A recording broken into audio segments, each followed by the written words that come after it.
Meta has doubled down on their Metaverse play, committing to the long-term horizon, but customers are worried about their loss of focus on social media and their $120 billion cash sinkhole. Apple's 30% tax on crypto has forced Coinbase to disable NFT functionality in their app. What's their next play? All this and much more in today's crypto news. But first, hit the like button and subscribe to the channel for your daily crypto news updates. Let's get into it.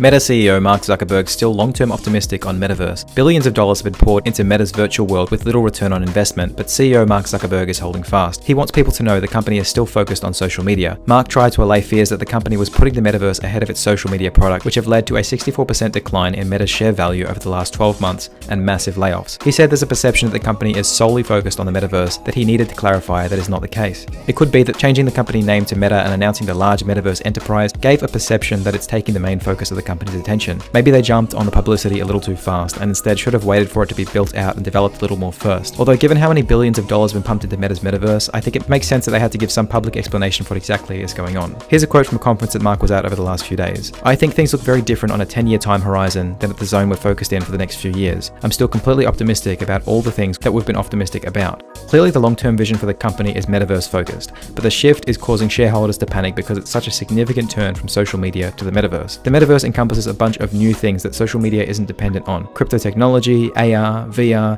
and the company still has no proof that the billions spent will actually pan out. Most people don't even understand what the Metaverse is or how to explain it. It's hard not to see why investors are feeling the jitters." Mark Zuckerberg's Metaverse idea may very well be a good long-term vision for the company, but it conflicts with the general crypto ethos of an open and permissionless world. The Metaverse isn't supposed to have a walled garden company, it's the open internet with an underlying economic infrastructure through the blockchain. Meta is creating a walled garden ecosystem, and it seems that they hope everyone will jump on board and use it once it's built, individuals and companies alike. The walled garden approach may be more consumer-friendly. Crypto people tend to have a bit of a hardcore mentality about software being completely open and free, which although is a beautiful idea, doesn't really fit into the mainstream customer mentality. We may need a healthy balance of both until our general tech appetite increases. So what do you think of Mark's Metaverse? Is this the way things are going for general society? Is it a fast track to a world of more surveillance and censorship? Leave a comment below.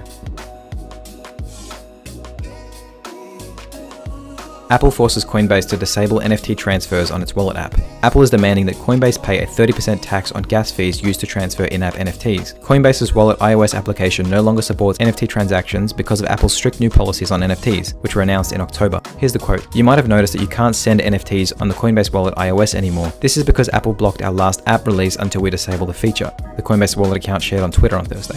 For anyone who understands how NFTs and blockchains work, this is clearly not possible. Apple's proprietary in-app purchase system does not support crypto, so we couldn't comply even if we tried. This is akin to Apple trying to take a cut of fees for every email that gets sent over open internet protocols. Coinbase also suggested this may have been an oversight. I certainly hope so. It seems pretty obvious that this is just a huge block to the success of crypto apps. It's possible Apple is just taking a super conservative approach to crypto until the path forward becomes more clear. Apple has enjoyed a comfortable walled garden ecosystem for a long time. There isn't much opportunity for them to squeeze crypto without imposing a closed ecosystem tax. It's not in their interest to support the open crypto ecosystems because there's no profit motive there for them. And they get no information control either, so it's a last resort for them. At the Dealbrook conference yesterday, Mark Zuckerberg made remarks that Apple is the only big tech platform that can control which apps are allowed on its devices, suggesting they have too much power as a gatekeeper. They take an unfair advantage with gatekeeping control because of their size and quality product. There's something wrong with the formula when big companies are not incentivized to do what's best for the customers. The argument here would be, how do you define what's actually best for the customers? So what do you think of the 30% tax? Is Apple getting a bit too out of touch with the way tech is going?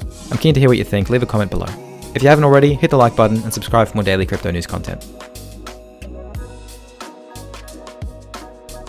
Here's a bite-sized news article. Italy mulls 26% crypto gains tax as Binance Gemini set up shop. Italy is looking to cash in on crypto businesses entering the region. In the proposed 2023 budget, they suggested a 26% tax would be imposed on capital gains larger than £2,000, which is approximately 3,600 Australian dollars. This comes as international crypto businesses like Binance and Gemini have been expanding overseas, and countries want a cut of the pie in order to allow them to operate. This particular tax is similar to other countries like Portugal, who have announced a 28% tax on profits held for less than a year.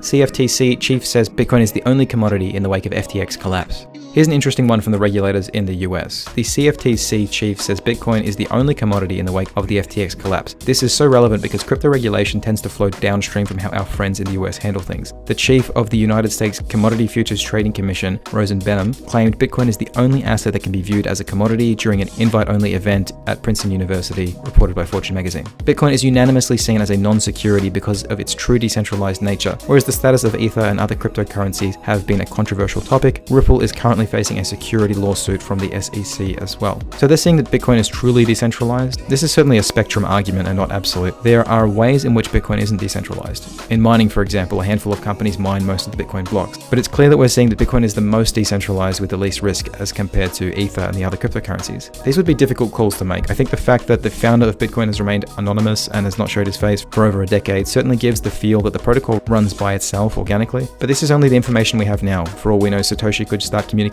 once again tomorrow.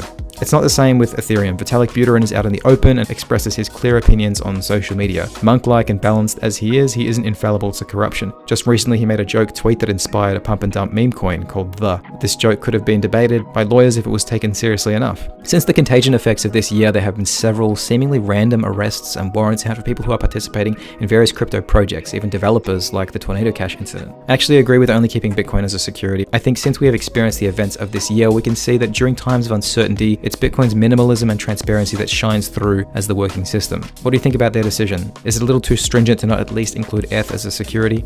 Leave a comment below. That's all for today. I'll see you next week for more daily crypto news.